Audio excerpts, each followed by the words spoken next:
드립니다. 아멘. 과로 전략이라는 제목으로 오늘 본문의 말씀을 함께 묵상하면서 은혜를 받고자 합니다.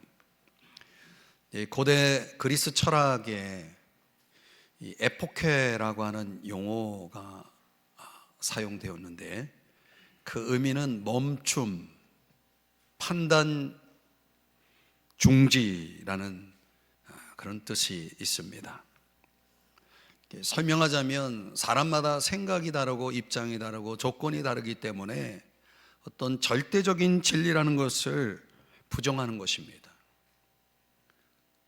어떤 확고한 지식이 있어도 그걸 부정하게 되는 거죠. 주관적인 판단, 각자가 내리는 그 주관적인 판단을 경계한다라는 의미에서 그 에포케라고 하는 단어가 사용됩니다. 그것이 오늘날 현대인들에게 적용되어서 사람들이 살아가면서 내가 이 주변부로 떠밀릴지 모른다라고 하는 강박관념을 가지고 사람들이 살아간다고 그러죠. 그래서 일까요? 세상 출세를 위해서 인생의 아주 중요한 가치들, 예컨대 신앙, 사랑, 의, 이런 것과 같은 이 중요한 가치들을 당분간이라는 전제하에서 괄호 속에다가 담아두는 것입니다. 판단을 중지하면서. 그리고 그들이 추구하고자 하는 그런 세상 출세를 위해서 좀 더 자기 삶에 충실하고 집중하려고 하는 것입니다. 그런데 여러분 아십니까? 괄호 속에다 담아둔다고 그게 그 안에만 있습니까? 불쑥불쑥 우리의 삶에 자기의 모습을 드러내고 우리를 괴롭힙니다. 인생이라는 것은 그렇게 단순하게 돌아가는 것이 아니라는 것을 깨달을 필요가 있는 거죠. 이 절대 가치를 부정하는 사회, 어떻게 보면 성장 위주의 생활 패러다임 속에 길들여져 있는 이 현대 사회를 가리켜서 제독 철학자 한병철 교수가 그런 말을 했죠. 이 성과 주체의 그 강제 속에 스스로 소진하는 이 우울 사회를 만들어가고 있다.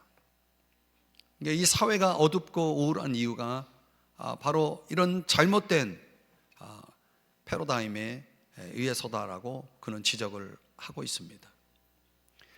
서양 속담에 보면은 체스 게임 있잖아요. 장기 게임으로 말하면, 비유해서 말하면은 이 졸, 또 말, 왕, 이런 것들이 있는데, 차, 이런 것들을 게임이 끝나면 어디로 갑니까? 게임이 끝나면 어디로 가죠? 상자 속으로 들어가는 겁니다. 그 서양 속담의 교훈이 뭡니까? 결국 우리가 이 땅에서 입고 있는 옷들 있잖아요.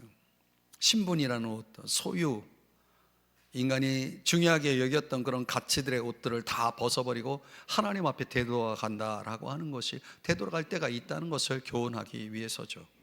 여러분 아십니까? 어느 날 우리 심장이 더 이상 뛰지 않을 때가 온다는 거. 우리는 하루하루 사실 그날을 향해서 조금씩 다가가고 있는 것이거든요. 유한한 인생을 살고 있는 것입니다. 그러니 여러분, 우리가 현실만 생각하면서 살아간다는 것이 얼마나 어리석습니까? 멈출 줄 모르고 간다는 것이 얼마나 어리석은 것입니까? 그렇기 때문에 저와 여러분에게 필요한 건 뭐냐면 영원이라는 것을 생각하면서 좀 살라는 거죠. 요한일서 2장 17절에 뭐라고 말씀합니까? 이 세상은 지나가는 것이라고, 사라지는 것이라고 말하고 있거든요. 이 세상 욕망도 사실 그렇습니다. 그 같은 그룹입니다. 그러니까 영원히 남는 것, 그거는 하나님의 뜻을 행하는 사람이다라고 성경은 말씀을 하고 있는 거죠. 그렇기 때문에 여러분, 우리가 어떻게 살아야 할 것인가에 대한 분명한 진리, 해답을 가지고 있어야 하는 것입니다.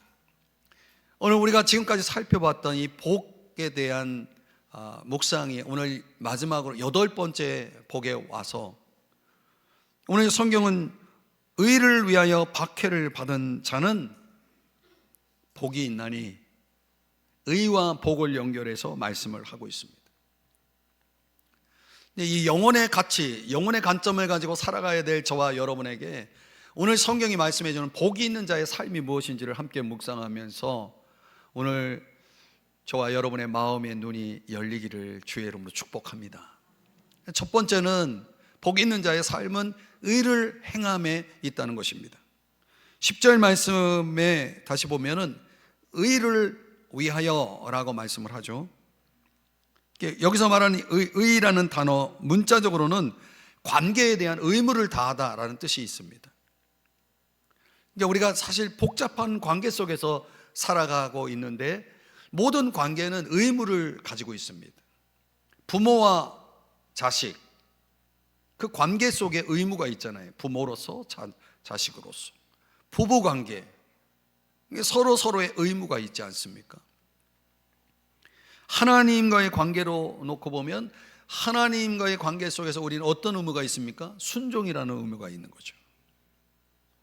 또 다른 사람들과의 관계 속에서 본다면 윤리적인 의무가 있는 것입니다. 도덕적인 의무라고도 할 수 있습니다. 그러니까 의를 위해 살아간다는 것은 저와 여러분이 이 의무적인 관계 속에서 충실하게 살아간다는 것을 의미합니다. 그래서 우리가 그 의무를 다할 때 그걸 가리켜서 의롭다라고 말하는 거죠. 그런데 말이죠, 우리가 이 세상을 보면은 이런 의무 관계, 의의 관계라고 하는 관점으로 세상이 돌아가지 않는다는 거죠. 이 세상은 이해관계로 돌아간다는 거예요. 그러니까 이해관계라는 것은 결국은 내 유익과 어떻게 관련되느냐를 따지는 거죠. 나에게 이익이 되면 그 이해관계 속에서 그 관계를 형성해 나가는 거예요. 만약 그 나의 이익에 충돌이 되고 부딪히면은 이제 문제가 달라지는 거죠.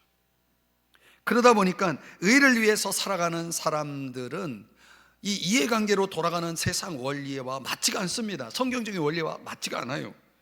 그래서 이 의를 위해 살아가는 사람들에 대해서 세상이, 이해관계로 돌아가는 세상이 반응하는 게 뭐냐면 박해라는 것을 한다는 거예요.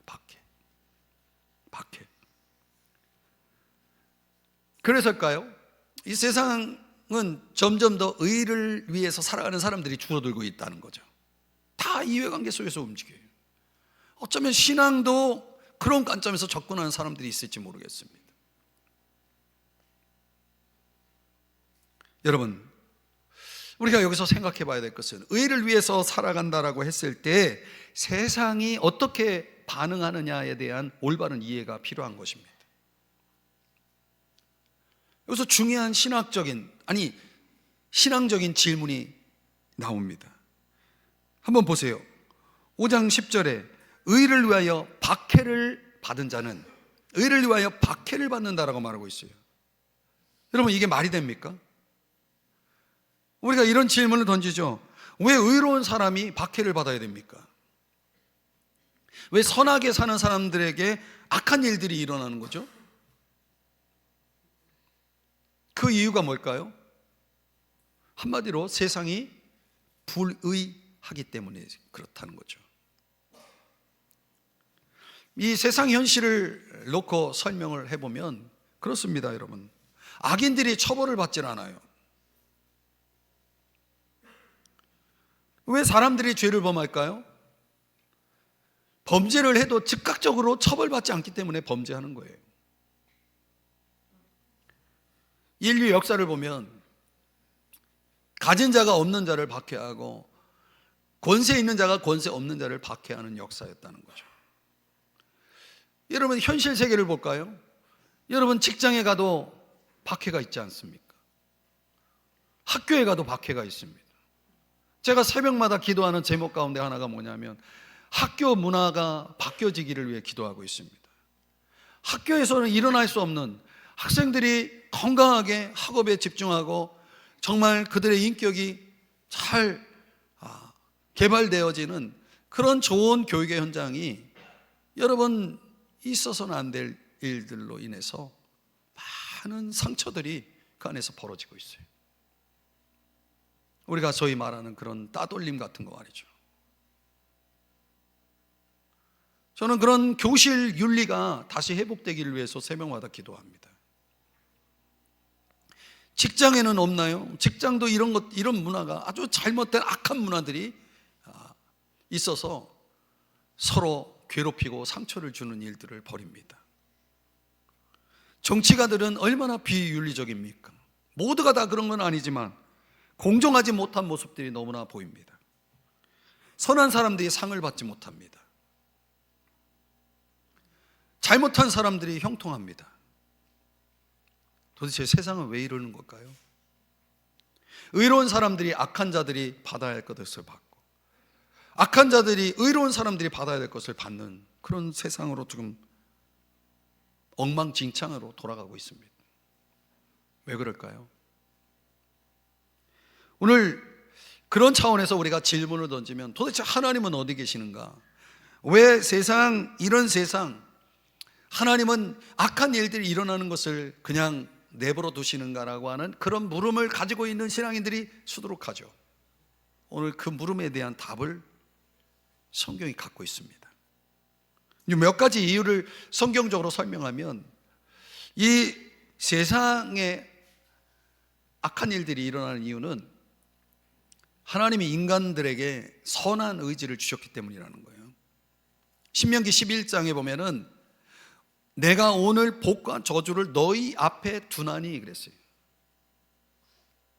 그러니까 하나님은 복을 주시는 분이고 우리가 복 받기를 원하지만은 인간들에게는 자유의지라는 프리윌이라고 하는 것을 주셨기 때문에 복과 저주라는 걸 앞에 두었다는 것은 선택하라는 얘기거든요.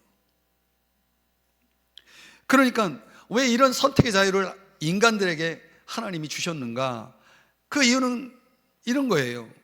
그냥 어쩔 수 없이 선을 행하고 어쩔 수 없이 사랑하는 존재가 아니라, 그건 기계죠. 로봇이죠. 뭔가에 조작되어서 움직이는 그런 존재가 아니라 인격적인 존재로서 내가 선택해서 사랑하고 내가 선택해서 선을 행하는 사람이 되기를 원하셨기 때문에. 그런데 세상에 악이 가득한 이유는 한마디로 인간이 악을 선택했기 때문이라는 거예요. 그럼 여러분 생각해 보세요. 악을 선택했다면 그 악에 대해서 처벌을 받아야 되잖아요. 그렇기 때문에 이 세상에 이 악한 일들이 있다는 것은 뭘 의미하냐면 심판이 있다는 것을 보여주고 있다는 거예요. 심판이 있다. 무슨 얘기일까? 로마서 14장 10절에 보면은 우리가 다 하나님의 심판대 앞에 서게 된다는 말씀을 합니다. 여러분 분명히 아셔야 됩니다. 하나님은 공의의 하나님입니다.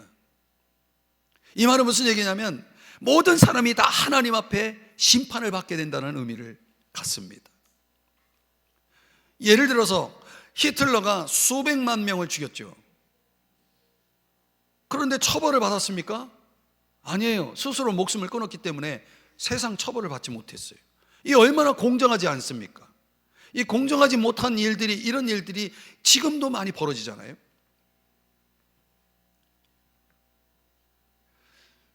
여러분 죄를 지으면 반드시 벌을 받아야 되는 거예요. 그게 공의죠. 심판이 있어야 되잖아요. 여러분 정말 안타까운 일이 벌어지고 있잖아요. 저 북한의 김정은이 자기 정치적인 생명을 유지하기 위해서 결국은 그 야욕을 위해서 수많은 북한의 젊은이들을 전쟁터에 내몰고 있잖아요. 김정은은 반드시 처벌을 받아야 되는 겁니다, 여러분. 있을 수 없는 얘기입니다.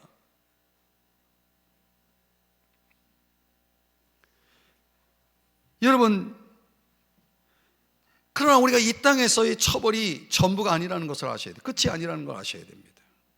어느 날 우리 인간이 각자가 선택한 결과에 대해서 하나님이 반드시 심판하는 날이 온다는 거예요. 그걸 잊지 마셔야 됩니다. 저 북한의 김정은만 처벌받는 게 아니라 오늘 저와 여러분도 다 그분 앞에 서서, 주님 앞에 서서 심판을 받고 우리가 선택한 결과에 대해서 책임을 질 심판이 있다는 사실을 기억하셔야 되는 겁니다. 그 어느 날 그 심판이 있을 것인데, 그럼 우리는 여기서 한 번 더 질문을 던질 수밖에 없는 것은 왜 지금 당장 심판하지 않느냐는 거예요. 지금 당장이라도 불을 내려서 심판을 하실 수 있지 않느냐라는 생각을 하시는 분에게 그렇게 하지 않는 이유가 있습니다. 그것은 모든 사람에게 구원자가 필요하다는 사실을 보여주기 위해서라는 거죠. 로마서 3장 23절에 뭐라고 말씀하냐면 모든 사람이 죄를 범하였음에 라고 말하고 있습니다. 여러분, 모든 사람이 다 뭐예요? 죄인이라는 거죠. 죄 짓지 않은 사람이 있습니까? 여러분, 살아가면서 남편에게, 아내에게 상처 준 일 없어요? 자녀들에게 상처 주지 않습니까? 살면서 인간관계 속에서 얼마나 우리는 다른 사람 마음을 아프게 하고 상처를 줍니까? 여러분, 엄밀하게 보면 다 죄인이죠. 그런 이런 죄인을 하나님이 당장 심판하지 않는 이유는 그것은 그들에게 구원자가 필요하기 때문이라는 거예요. 세상이 악한 것은 악인이 가득 차 있기 때문에 그런 거지만 하나님은 그런 악인들을, 죄인들을 변화시키기를 원하는 거예요. 어떻게? 구원자를 통해서. 구원자를 통해서. 그러니까 여러분, 오늘 우리가 이렇게 놓고 보면 인간에게 자유의지가 있기 때문에 하나님의 심판이, 공의의 심판이 반드시 있기 때문에 오늘 저와 여러분이 살아가는 동안 이 세상 가운데 모든 사람에게 구원자가 필요하다는 사실을 보여주기 위해서라도 저는 이 세상 악이 가득해도 아직 심판을 보류하고 있는 거죠. 심판의 그 지팡이를 붙들고 있는 것입니다. 그러나 여기서 또 한 가지 중요한, 하나님이 당장 심판하지 않는 이유, 중요한 이유가 하나 있습니다. 그거는 우리 믿는 사람들에게 유익함이 있기 때문이라는 거죠. 이 세상의 악이 우리 믿는 자들에게 박해를 하고 어려움, 고통을 주고 이런 일들이 일어나는 것이 우리 믿는 사람들에게 어떤 유익함이 있다는 겁니까? 먼저는 내가 진짜 신앙인인지 아닌지를 알게 해준다는 거예요. 설명하자면 마태복음 13장의 말씀에 보면은 10분인 자의 비유 가운데 두 번째 돌밭에 대해서 그 의미를 설명해 주는 내용이 이 말씀입니다. 말씀을 듣고 적시 기쁨으로 받아요. 신앙생활 하면서 말씀의 은혜를 받고 살아요. 그러나 뿌리가 없기 때문에 여러 가지 어려움, 환난이나 박해가 일어나면 그 사람이 어떻게 되냐면 곧 넘어지는 자요 그랬어요. 여러분, 진정한 신앙을 갖지 않은 사람들은 어려움을 견디지 못해요. 견뎌내지 못해요. 버티지 못해요. 그 신앙을 버리게 돼 있어요. 알곡과 가라지를 구별하는 하나님의 유일한 방법은 뭐냐면 어려움을 주는 겁니다. 신앙적 박해, 이런 어려움 속에서 그게 구별되어지는 거예요. 여러분에게 묻겠습니다. 여러분은 진짜 신앙인입니까? 여러분에게 찾아오는 어려움이 그것을 증명해 줄 거예요. 여러분, 하나님은 우리가 이 세상에서 겪을 수 있는 악한 일들에 대해서 그것을 유익함으로 바꾸셔서 사용하시는 분이기 때문에 우리에게 그런 어려움을 막아주시기보다는 유익을 위해서 허용하시는 분이라는 사실을 아셔야 됩니다. 우리가 진짜 성도인지 가짜인지 이런 것들, 진짜 가짜를 구별하게 할 뿐만 아니라 하나님의 인격을 우리가 갖게 하기 위해서, 하나님의 인격으로 우리가 변화되도록 성장하도록 하기 위해서 하나님은 세상의 악을 또 허용하시고 사용하십니다. 성경 로마서 5장의 말씀에 보면은 환난은 인내는 연단이라는 것은 신앙적 인격을 얘기해요. 하나님을 닮는 그런 인격적 변화를 얘기합니다. 근데 이런 인격적인 성숙이 변화가 어디에서 나오냐면 환난 속에서 나온다는 거예요. 여러분, 고난 없는 사람이 인격이 수양된 걸 보신 적 있습니까? 그런 사람은 없습니다. 고난의 시련 속에 있을 때 자존심이 불타고 혈기가 녹아진다는 거 아십니까? 고난을 통과하면 사람들의 허리가 숙여집니다. 굽어지죠. 이제 이 사실을 깨달은, 이 비밀을 깨달은 시편 기자는 시편 119편 67절에서 뭐라고 말씀합니까? 고난 당하기 전에는 내가 내 멋대로 행했지만은 이제는 주의 말씀을 내가 지키면서 삽니다라고 고백합니다. 이런 유익을 위해서 하나님은 때때로 저와 여러분에게 어려움을 허용하고 계신다는 거죠. 또 하나 중요한 유익은 그 어려움 속에서, 고난 속에서 하나님은 우리에게 어떤 유익을 주냐면 하나님을 깊이 경험할 기회를 준다는 거예요. 이게 하는 신학자가 말한 거지만은 고난은 제3의 성례다라고 그랬습니다. 성례라고 하는 것은 세례나 성만찬을 가리키는 얘기입니다. 은총의 수단으로 주시는 의식이죠. 마치 고난 속에 있는 사람들을 성례에 참여한 사람으로 비유하고 있는 겁니다. 왜냐하면 고난 속에서 하나님을 만나기 때문에. 요한복음 16장 33절에 보면 세상에서는 너희가 환난을 당하나 담대하라, 내가 세상을 이겼다라고 그랬습니다. 예수님도 세상에서 환난을 당했습니다. 그러나 이기셨습니다. 우리가 같은 입장에 서서 세상을 이기는 그 은혜, 그 깊은 은혜를 경험하기 위해서 종종 주님은 우리에게 환난의 자리에 서게 하시는 거죠. 누가복음 9장 23절에 보면 아무든지 나를 따라오려거든 자기를 부인하고, 따라온다는 것은, 주님을 따라간다는 것은 뭡니까? 주님을 믿는다는 거 아닙니까? 우리가 예수님을 믿고 영접하게 되면 그 예수님을 믿는 순간 예수님은 우리에게서 죄와 저주와 지옥을 빼앗아가고 그리고 십자가를 남겨놓습니다. 그래서 우리가 예수를 믿는 순간은 우리는 주님이 내게 맡겨주신 나의 십자가를 지고 주님을 따라가야 된다고 말하는 거거든요. 십자가가 뭡니까? 고난이거든요. 여러분, 예수 믿는 게 고난 없이 되는 겁니까? 십자가에 고난 없이 부활의 영광이 있나요? 여러분, 고난의 가시밭길에서 하나님을 깊이 만나는 여러분 되시기를 주의 이름으로 축복합니다. 하나님이 가장 가까이 하실 때가 바로 그때입니다. 그 하나님을 붙잡아야 됩니다. 그 하나님을 붙잡고 일어서야 되는 것입니다. 그러니까 세상 편에서는 하나님이 인간들에게 자유의지를 주셨기 때문에, 또 하나님의 공의의 심판이 반드시 있다는 걸 보여주기 위해서, 예수 그리스도 구원자가 필요하다는, 모든 사람에게 필요하다는 사실을 보여주기 위해서 하나님은 악을 심판하는 것을 잠시 멈추고 있는 거죠. 그 때를 기다리고 있는 거죠. 그러나 우리 믿는 사람들에게는 내가 진짜 성도인지를 보여주고, 또 저와 여러분의 신앙적 인격을 키우시고, 나아가 저와 여러분이 하나님을 깊이 경험하게 하기 위한 이 유익 때문에 이 세상의 악은 여전히 존재하고 있다는 것입니다.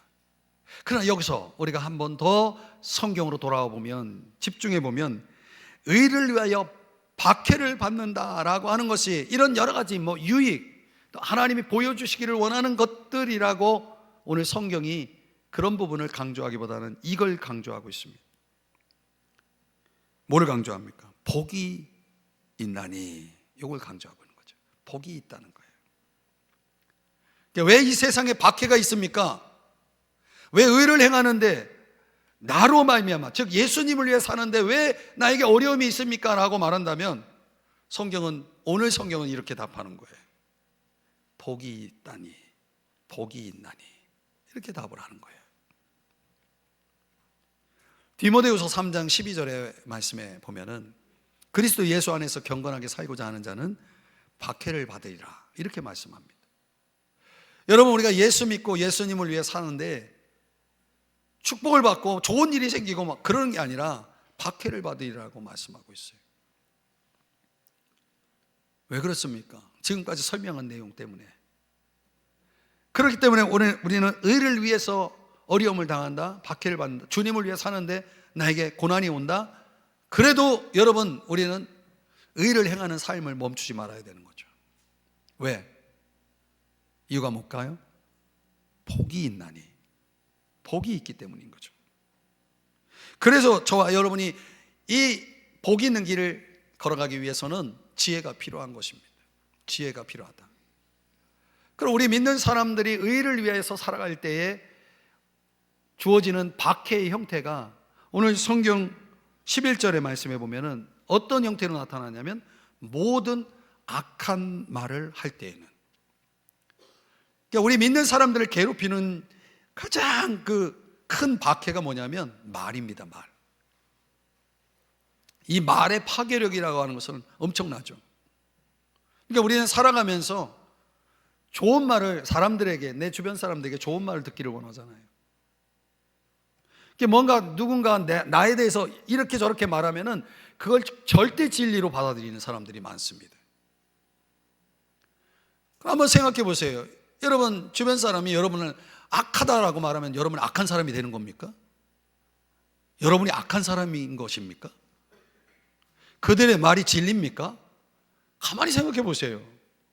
그렇지 않습니다, 여러분. 어떤 교인이 찾아와 가지고 목사님에게 고민을 털어놨습니다.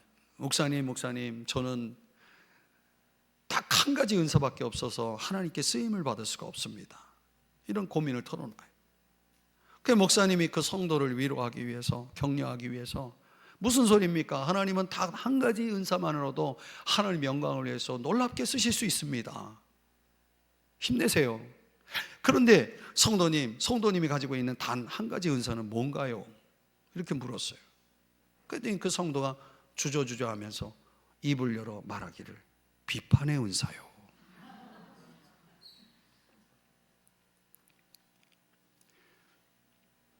여러분, 비판에도 두 가지가 있습니다. 두 가지 형태가 있어요. 긍정적인 비판, 그 사람을 세우고 성장시키기 위한 비판이죠. 저는 이런 비판은 받아도 좋다고 생각합니다. 그런데 부정적인 비판이 있어요. 그거는 그 사람을 죽이고 파괴하는 겁니다. 우리는 이런 비판을 분별해야 됩니다. 내가 어떤 말을 들었을 때 그것이 나를 지금 세우고 성장시키기 위한 것인지 나를 파괴하는 것인지를 분별하는 지혜가 있어야 한다는 거예요. 그래서 여러분에게 팁을 말씀드리면, 우리가 주변에 말들을 들었을 때 올바르게 반응하는 방법은, 가장 먼저 해야 될 일은 그 말을 가지고 주님 앞에 나아가서 기도하는 겁니다. 왜냐하면 그 말의 진실성은 하나님만이 정확하게 아시기 때문이죠. 사람들이 아무리 나에게 비판을 하고 악하게 나를 파괴하려 해도 그 말이 진리가 아니기 때문에 하나님 앞에 진실을 드러내고 주님이 나를 인정하신다면 오늘 우리는 이겨낼 수가 있는 거죠. 하나님을 바라보셔야 되는 겁니다. 하나님을 바라보고 하나님이 인정하시고 하나님 앞에서 내가 진실하다면 우리는 어떤 말로도 흔들리지 말아야 돼요. 영향을 받지 말아야 됩니다. 그러니까 복이 있는 자의 삶이라고 하는 것은 의를 행하면서 살아가는 것입니다. 박해에도 불구하고 어떤 악한 말을, 비판을 들을지라도 의를 행하고 살아가는 것, 이게 복이 있는 자의 삶이라는 것을 여러분 꼭 명심하셔야 됩니다. 사람들의 말보다 주님의 음성을 더 크게, 더 정확하게, 분명하게 듣는 여러분 되시길 주의 이름으로 축복합니다. 혹이나 다른 사람들의 말이 여러분에게 있어서 여러분을 성장시키고 여러분을 정말 좋은 사람으로 바꾸기 위한 그런 차원의 주님의 음성일 수도 있습니다. 그럼 겸손하게 받아들여야 됩니다. 그러나 모든 말들 속에는 마귀의 소리도 있습니다. 그 마귀의 소리는 여러분 담대하게 분별함으로 이겨내시기를 주의 이름으로 축복합니다. 우리가 연말에 주님을 위해서 봉사하다 보면 참 이런 소리 저런 소리 많이 듣게 됩니다. 분별하세요. 모든 소리를 여러분 이게 하나님이 주신 음성인지 마귀가 주는 소리인지를 분별하시기를 바랍니다. 복 있는 자의 삶이란 두 번째로 하늘 보상이 있다는 것입니다.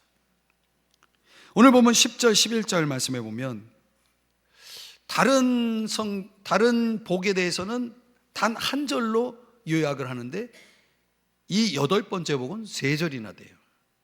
근데 이 3절 안에 복이 있나니가 2번 나와요. 복이 있나니, 복이 있나니. 그러니까 복 중에 복이죠. 가장 최고의 복을 얘기합니다. 근데 그 복과 복이 뭘 감싸고 있는지 보세요. 뭘 담고 있습니까? 천국이 그들의 것입니다. 어떤 복이 복 중에 복이라는 거예요? 천국. 여러분에게 천국이 있습니까? 왜 이렇게 아멘에 힘이 없어요? 있는지 없는지 모르니까 대답이 안 나오죠? 여러분, 천국에는 2가지 차원이 있어요. 현재적인 천국, 미래적인 천국. 현재적인 천국 속에서 그 천국 보상으로 하나님이 주신 게 뭐냐? 바로 요거예요. 12절. 기뻐하고 즐거워하라. 기뻐하고 즐거워하라.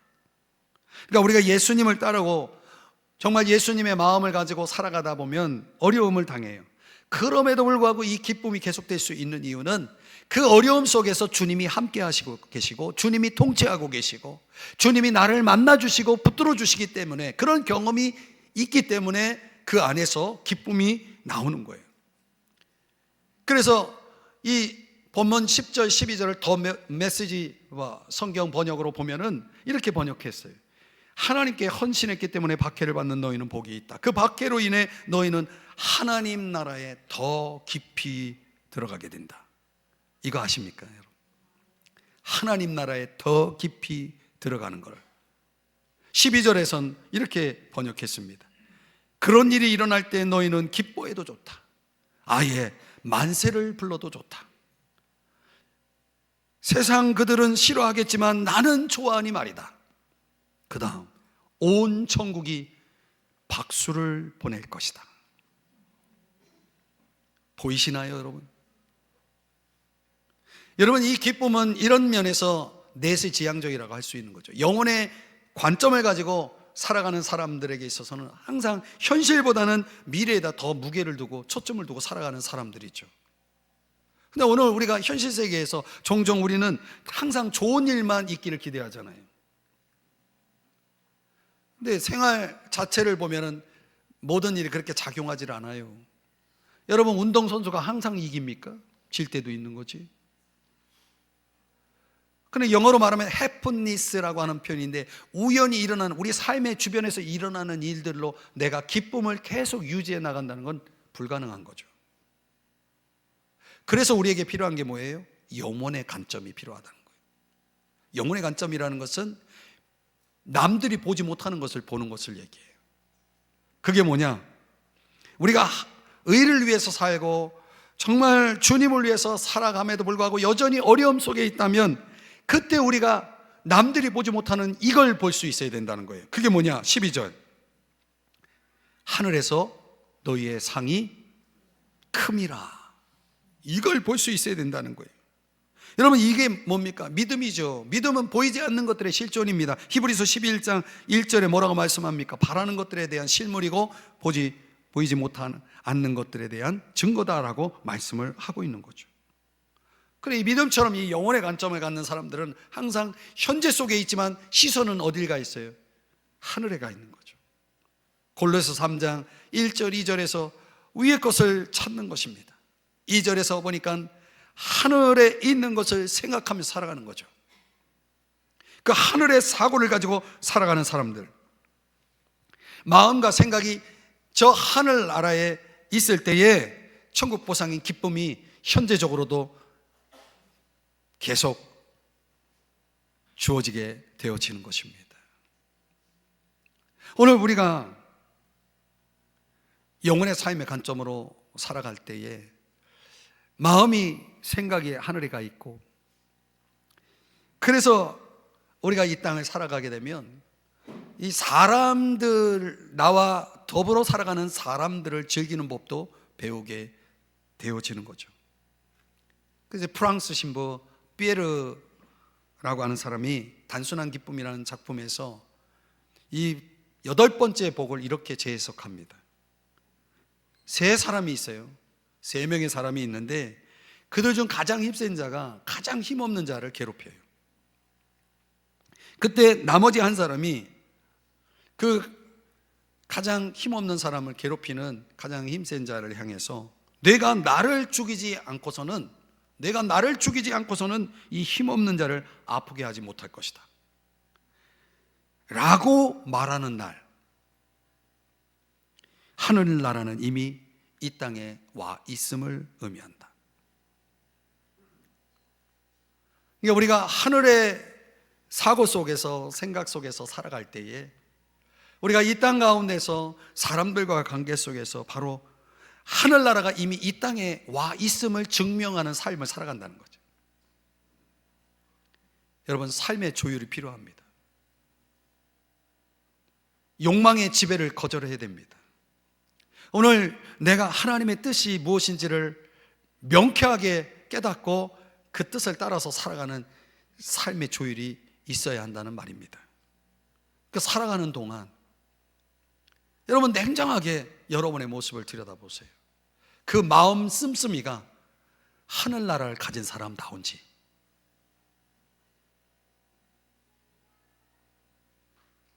다른 사람들의 좋은 점을 기억하려고 힘써야 됩니다. 여러분 주변에 있는 사람들에게 고마움을 가져야 됩니다. 가족만이 아닙니다. 사실 우리가 보고 함께 더불어 살아가는 사람들은 다 고마운 존재들입니다. 여러분, 할 수만 있다면 긍정적으로 그들을 위해 기도하는 사람이 되셔야 됩니다. 그들이 정말 사랑 안에 성장할 수 있도록, 현명한 결정을 내릴 수 있도록, 선한 일을 도모할 수 있도록, 하나님의 영광을 위해 살아갈 수 있도록 정말 그들을 위해 축복하고 기도해 줄 수 있어야 됩니다. 중요한 건 그들의 성장에 대해서 인내해야 된다는 거죠. 빌립보서 1장 6절 말씀에 보면 너희 안에서 착한 일을 시작하시니 하나님이시죠. 그리스도 예수의 날까지, 주의 재림 그 날까지 이루실 줄 우리는 확신하노라 그랬죠. 여러분, 사람의 변화에 관한 한 하나님의 역사는 아직 끝이 아니라는 거죠. 사람의 변화라고 하는 것이 하나님의 손에 있어요. 여러분, 사람이 변화되지 않는 것에 대해서 실망하셨나요? 왜 실망합니까? 내가 하는 일이 아닌데 왜 실망합니까? 하나님이 하실 건데. 실망하지 말아야 됩니다. 우리 관계라고 하는 것이 하늘의 관점에서 보면, 하늘의 눈으로 보면 일시적인 게 아니라 영원한 겁니다. 그냥 뗄 수 없는 정말 영원한 관계이기 때문에 우리는 그걸 즐길 수 있어야 됩니다. 아니, 즐겨야만 합니다. 그래야 내가 삽니다. 그래야 내가 천국인 것입니다.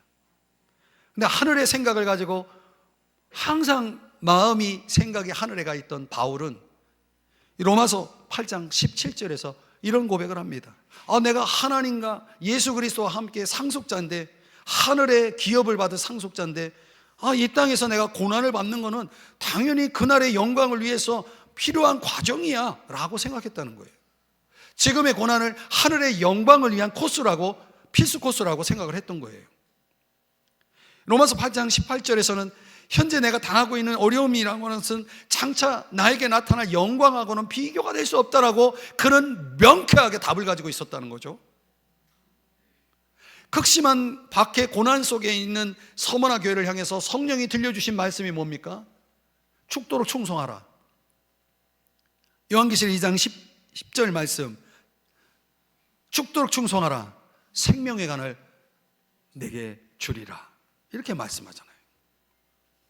사랑하는 여러분, 영혼의 관점을 볼 수 있어야 되죠. 오늘 우리가 살아가는 동안 현재만 생각하지 말고 영원한 삶을 좀 생각하면서 사시라는 거예요. 그날에 여러분 주님이 주실 영광의 면류관, 생명의 면류관을 받을 준비를 하면서 살아야 된다는 얘기예요. 여러분, 구약성경에 나오는 야곱이 형 에서에게 죽을까 봐 도망가다가 베델이라는 곳에 돌베개를 베고 자잖아요. 그때 자면서 환상을 보게 되는데 뭘 본지 아십니까? 하늘 문이 열리는 걸 봤어요. 여러분, 하늘 문을 보신 적 있습니까? 여태 그것도 못 보셨어요? 여러분, 스데반이 죽음의 벼랑 끝에서 하늘 길이 열리는 걸 봤어요. 여러분, 하늘 길을 본 적 있어요? 그런 거 본 적 없어요? 여태 뭐 했어요? 우리가 영혼의 관점을 갖지 않는데 그런 게 보이겠습니까? 우리의 마음속 생각에 하늘이 없는데 그런 게 보이겠습니까? 여러분, 정말 간절히 사모하면 꿈에도 보입니다. 대낮에도 보입니다. 사모하면 보이게 되어 있습니다. 생각하면 보이게 되어 있습니다. 여러분, 이 마른 나뭇잎을 하나둘 버리면서 겨울 준비를 하는 그 나무를 생각해 보세요. 허장성세라고 말하죠.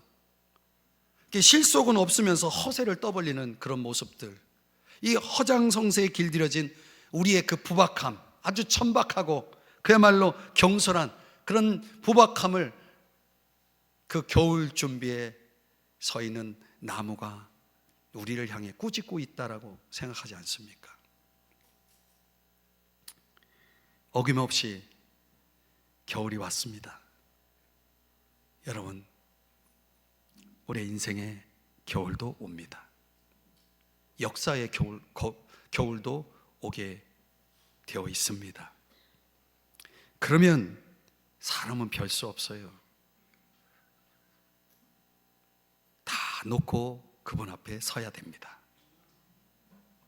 그러면 여러분, 내 실상이 어김없이 드러나야 될 그때를 우리는 준비하고 있어야 하지 않을까요? 여러분의 마음 씀씀이를 돌아보십시오.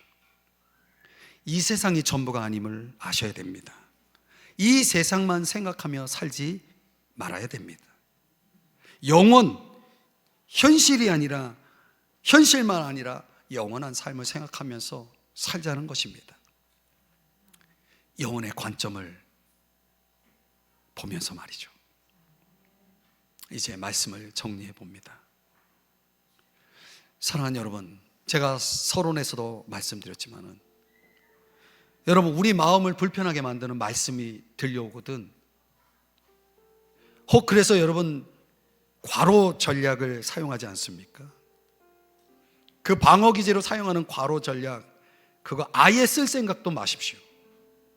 통하지 않습니다. 여러분이 아무리 그걸 판단 중지하고 그걸 멈췄다 해도 여러분의 인생이 그렇게 호락호락하지 않습니다. 하나님의 영이 떠난 예루살렘 성전처럼 되지 마십시오. 하나님의 영광이 떠난 교회가 되지 마십시오. 오늘 하나님의 말씀이 처음 들어보는 말씀처럼 들려야 됩니다. 그 말씀에 귀를 기울일 수 있어야 되는 거죠. 의를 위하여 박해를 받은 사람은 복이 있나니 천국이 그들의 것임이라. 처음 들은 말씀처럼 들려옵니까? 사랑하는 여러분, 복 있는 자로 의의 길을 걸어가십시오. 온 천국이 보내는 박수 소리를 들으면서, 그러려면 여러분의 눈에 하늘문이 보여야 됩니다. 하늘길이 열려야 됩니다.